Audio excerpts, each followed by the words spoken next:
Hello everyone, happy weekend sa inyong lahat. Kumusta po kayo? Siguro naman maayos ang pagre-relax ninyo ngayong araw. Kailangan din kasi talaga natin na magkaroon ng sariling oras para sa mga sarili natin at makapagpahinga para ma-recharge sa darating na naman na working days. Kung maalala ninyo, noong April 21, may natagpo ang mga bangkay sa isang kondominium sa Davao City na sinasabing magkasintahan na kinilala na sina Jeff Predas at Jennifer Chavez. So, i-recap lang natin yung nangyari. Pumunta ng Davao itong magkasintahan para manood ng concert. Kaso nga lang, ito ngayong malagim na nangyari sa kanila. Natagpuan na lang sila na wala ng mga buhay doon mismo sa condominium kung saan sila nag-check-in. At ang kinasama nito, walang CCTV doon sa area kung saan nangyari yung krimen. Kung kaya yung Davao City Police ay hirap na hirap para mangalap ng mga ebidensya na makapagtuturo kung sino ang may gawa nitong krimen. Medyo matagal-tagal na rin tayong walang narinig tungkol dito kung ano na ang development sa kasong ito. Ang pinakahuling narinig natin ay meron silang 2 persons of interest na sinasabing mga kaibigan mismo nung babaeng biktima. At ito rin daw mga persons of interest na ito ang siyang nag-book ng room ng magkasintahan dito sa sinasabing condominium.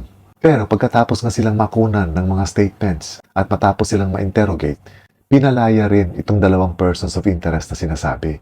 Dahil kumbaga, hindi naman sila mga suspects, so hindi sila pwedeng i-hold or i-detain ng matagal ng Davao City Police dahil unang-una nga wala pang kaso na isinampa laban dito sa sinasabing mga persons of interest. At isa pa, persons of interest pa lang sila. Kumbaga, hindi pa sila mga suspects. Kapag kasi sinampa na sila ng kaso, that's the time na matatawag na sila ng mga suspects sa nangyaring krimen. Naibalita rin doon na yung result ng forensic examination sa mga nakitang traces ng dugo sa pinangyarihan ng krimen ay pawang mga dugo ng mga biktima lang. So kumbaga, walang nakita na may ibang mga parties na maaaring magiging ebidensya rin sana sa mga gumawa ng krimen. Pero hindi tumitigil ang Davao City Police dahil siyempre kailangan talaga na merong managot sa nangyaring krimen na ito para na rin mabigyan ng hustisya yung mga biktima at yung kanilang mga pamilya.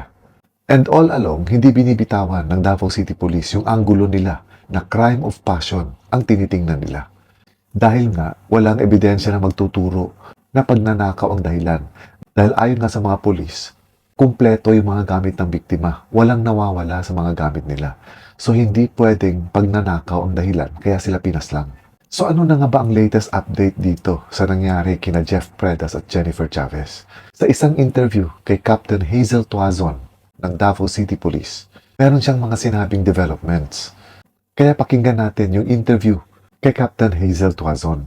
Latest update, ma'am, no, with the help of the luminol test, katong mga dugo nga na-erase sa crime scene. So, nakita through the use of luminol test and with the, during the investigation sa walay puas nga pagkandak investigation sa Bahada Police Station and other units nga nitabang sa Bahada Police Station na atay mga information nga nakuha para makadagdag paligon sa kaso nga atong i-file from 2 POIs na atay dagdag nga 4 POIs, ma'am, no? And then these 6 POIs is naa sila pagkailag din sila and then coming from same province. So ayun, ayon nga kay Captain Hazel Tuazon, kung dati ay 2 persons of interest lang, nadagdagan ito ng 4 pa na sinasabing magkakakilala yung mga kinoconsider nilang persons of interest. So from 2, nagiging 6 na ngayon yung persons of interest. At sinasabing ito sila ay galing sa iisang probinsya na sinasabi nga sa Sultan Kudarat. Hindi nga lang na-establish kung lahat ng itong 6 na ito, ay mga kaibigan o yung mga sinasabing mga naunang persons of interest lang, yung 2 na nabanggit nung una, ang mga kaibigan lang dito ni Jennifer Chavez. But anyway, kinukumpirma ni Captain Hazel Tuazon na 6 na ngayon ang persons of interest. At ginamitan din nila ng tinatawag na luminol test, yung kanilang investigation. Itong luminol test ay ang paggamit ng isang solution. Kumbaga, mag-i-spray sila ng solution kung saan sa tingin nila merong mga dugo na pinunasan na or yung mga dugong hindi na visible sa mga naked eyes natin. So gagawin nila, mag-i-spray sila doon ng solution. At once itong solution ay magkakaroon ng contact doon sa dugo, kahit matagal na yung dugo, at napunasan na, kumbaga wala na doon yung dugo, kumbaga kahit hindi na nakikita doon yung traces ng dugo, Pero sa pamamagitan nitong luminol test, once na magkaroon ito ng contact dun sa dugo, mag-i-illuminate ito. Kumbaga, mag-iilaw ito na parang blue-green ang sinasabi na kung saan malalaman kung may mga traces ng dugo na nandoon. Kahit pa hindi na ito visible, kahit pa napinunasan na ito. So sa ginamit nilang test na ito, na luminol test, siguro nakakuha sila ng mga panibagong ebidensya na magtuturo na hindi lang dalawa ang posibleng sangkot sa krimen na ito, kung hindi 6. So, ang ato ang paabot sa pagkakaroon ng ma'am is the result nga gi-request ko sa ato ang partner agencies kay dili ta mag-file og kaso sa korte ma'am nga kanang kuan ba gaan. So, ang ato ang i-file paniguro nato nga once ma-file sa korte dapat lig-on ang ebidensya nga ato ang i-attach sa kaso nga ato ang i-file against these 6 POIs. O nato ang goal nga once ma-file ta og kaso dili gyud siya ma-dismiss. Kay sayang ang effort, sayang ang sakripisyo, sayang ang oras tanan nga gigahin nato para lang ma-file ang kaso and then ma-solve para matagaan nato hustisya ang mga namatay. Yes, sa Davao City Police Office ma'am no, wala tay ano gyud nga timeline, no? Wala pressure nga ato lang gyud diri nga matarong nato ang pagkanda ko investigation with the help of the Police Regional Office 11 sa ato ang investigation team sa Davao City Police Office, sa CIDG and other units nga nitabang gyud ani ma'am para makakuha gyud ta og kanang konkreto nga ebidensya. Though ang ato makanila is circumstantial and then nga nangita pa gyud tag kanang mga results sa ato mga request para pagpalig-on sa kaso nga ato ang i-file. So ato ipapaniguro sa mga pamilya sa mga namatay ma'am no nga wala ta matulog ani, wala na to ni gipasagdan nga kaso, wala ni matulog. Sige ang ato ang pagmonitor ani and in fact nato mga case conferences nga ginakandak para ani nga kaso. So na-mention din dito ni Captain Tuazon na more on circumstantial evidences ang hawak nila. Ang minimi niya dito na sinasabi niyang circumstantial evidences, kumbaga, hindi ito mga direct evidences. Pag sinabi kasi nating direct evidences, ito yung mga kuha ng CCTV o yung mga testimonya ng mga eyewitnesses o yung pag-amin mismo nung taong gumawa ng krimen. Ilan ito sa matatawag nating mga direct evidences.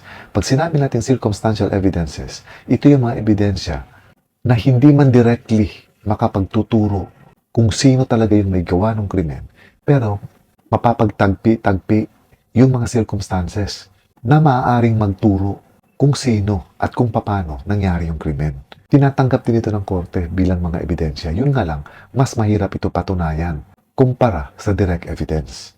At katulad na dito sa nangyari sa condo unit na ito na kung saan sinasabing merong twin murder na nangyari, talagang wala silang makukuhang direct evidence dahil unang-una nga, hindi nagpa-function yung CCTV doon sa condominium na sana ay makapagbigay ng napakalaking tulong nung mga oras na nangyari yung krimen.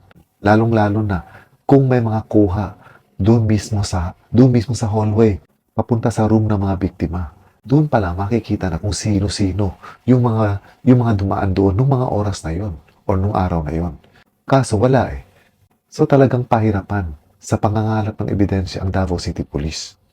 Yes, so makaingon ta ma'am no nga naay ka na development, so makaingon ta nga hayag gusto gid nato mapanagot ang mga suspects ani ma'am no mo nang wala tay ginahatag nga timeline para ang pagkandak og kanang pag-imbestiga dili dali no, and then masiguro gid nato nga ato ang filean og kaso is mao gyud na sila. Wala ta wala na ito idali ang kaso tungod kay naatay POIs then makafile og kaso then okay na, solve na. Dili ingon ana ang sa Davao City Police Office ma'am. Dapat mag-file ta, masiguro na ito ang kanang atong gi-filean is maugi na sila involved sa krimen nga nahitabo. So tama naman yung sinasabi ni Captain Tuazon na hindi nila kailangan magmadali dahil kumbaga hindi na nga ganon kabigat yung mga ebidensyang hawak nila tapos mamadaliin pa nila. Eh di baka naman ang mangyayari, masasayang yung effort nila dahil ibabasura lang ito ng korte. So kailangan maniguro sila sa mga ebidensyang i-attach nila sa pagsampa nila ng kaso laban dito sa sinasabing 6 na persons of interest. Kasi kapag ka nagkaroon na ito ng preliminary investigation, kapag ka naisampa na nila yung reklamo nila, ang unang-unang hahanapin dito ng prosecutor's office ay yung sinasabing probable cause. Kung meron ba nakikitang posibleng dahilan para tuluyang maisampa yung kaso base sa mga reklamo laban dito sa mga suspects. So, kailangan masusi talaga ang pag-iimbestiga nila. At dapat sigurado sila sa mga ebidensya nila para magbunga yung paghihirap nila at mabigyan ng hustisya yung mga biktima at mga pamilya nito. Sinasabi rin kasi na itong 6 na persons of interest ay mga may sinasabi rin sa probinsya nila. Medyo malalaking tao rin ito na kanilang babanggain kung sakasakaling matutuloy na nga yung pagsampa ng kaso. Well, anyway, let's hope na itong mga ebidensyang hawak ngayon ng Davao City Police at sa patuloy pa nilang pangangalap ng mga ebidensya, sana ay may makuha silang matibay na ebidensya na magtuturo kung sino talaga ang may gawa ng krimen. Dahil napakahirap talaga ang kinakaharap ng mga investigador ngayon. Dahil wala silang hawak kahit CCTV footage or even eyewitnesses doon sa nangyari. Pero siyempre, umaasa pa rin tayo na sa patuloy na pananaliksik ng mga investigador ay maturo nga ang mga tunay na mga suspects sa kasong ito. Yung totoong mga suspects at hindi yung mga fall guys. At sana nga magkaroon ng hustisya ang mga biktima, kasama na ang kanilang mga pamilya. And this is all for now mga kaibigan. So far, wala pa rin talagang malinaw na development dito sa kaso ni na Jeff Predas at Jennifer Chavez. At dahil hanggang ngayon, patuloy pa rin ang pangangalap ng mga ebidensya ng Davao City Police para sa pagbibuild up nila ng isasampa nilang reklamo. Once again, enjoy your weekend everyone, and let's hope that justice will prevail. Amping mo kanunay, daghang salamat sa inyong pagsuporta sa Ako. Ingat po kayo lagi, and God bless.